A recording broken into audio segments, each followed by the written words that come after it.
Gentleman yields back. I now recognize my friend from Florida, Mr. Giménez, for 5 minutes of questioning.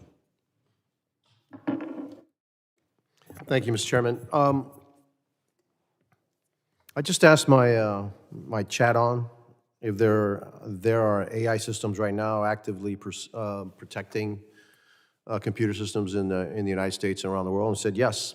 So you do have the rudimentary aspects of AI because some months ago we were at a conference, or at least a meeting, with a number of technologists, Google, Apple, all those, and I asked them a question: in terms of AI, where are we? And imagine that 21 being an adult, and where are we in that race? And they refused to answer and give me an age. What they did do, though, they said we're in the third inning.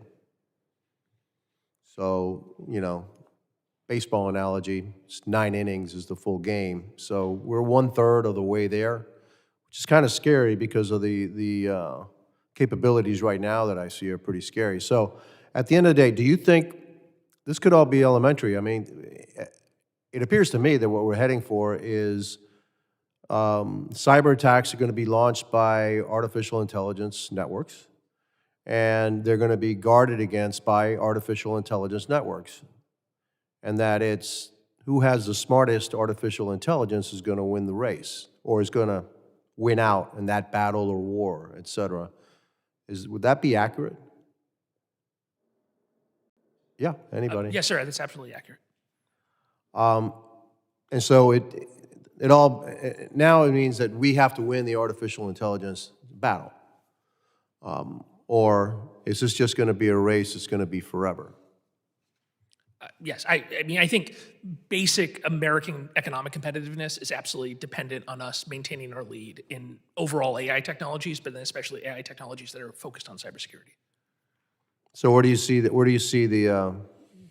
future? Am I too far off? It's just going to be machines going at each other all the time, testing each other, probing each other, defending against each other, and then somebody will learn a little bit more and get into one system, and then that system learns and combats the next one. But this is just going to be continuous, round the clock cyber warfare.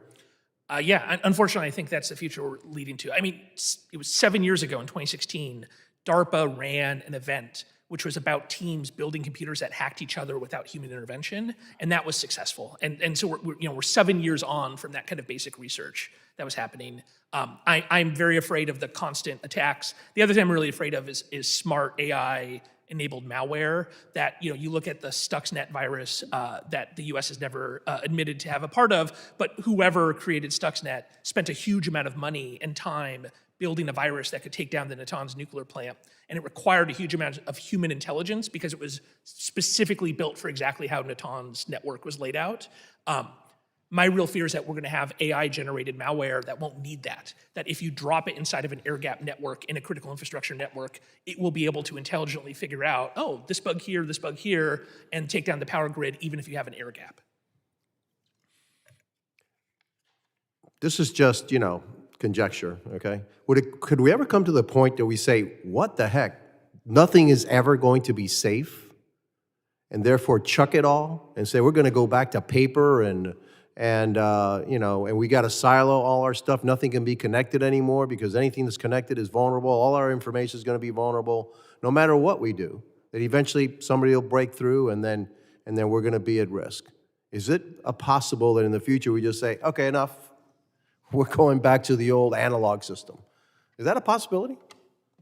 I'd like to answer that. I think that in our industry in general, that we have a lot of emphasis on the front end of detection of anomalies and findings and figuring out that we have vulnerabilities and trying to manage threats and attacks.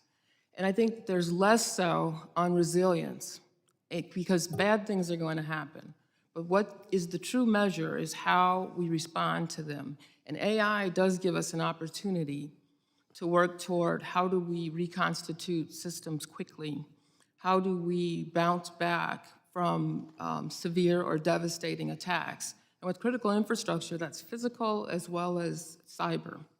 And so when you look at the solutions that are in the marketplace in general, majority of them are on the front end of that loop.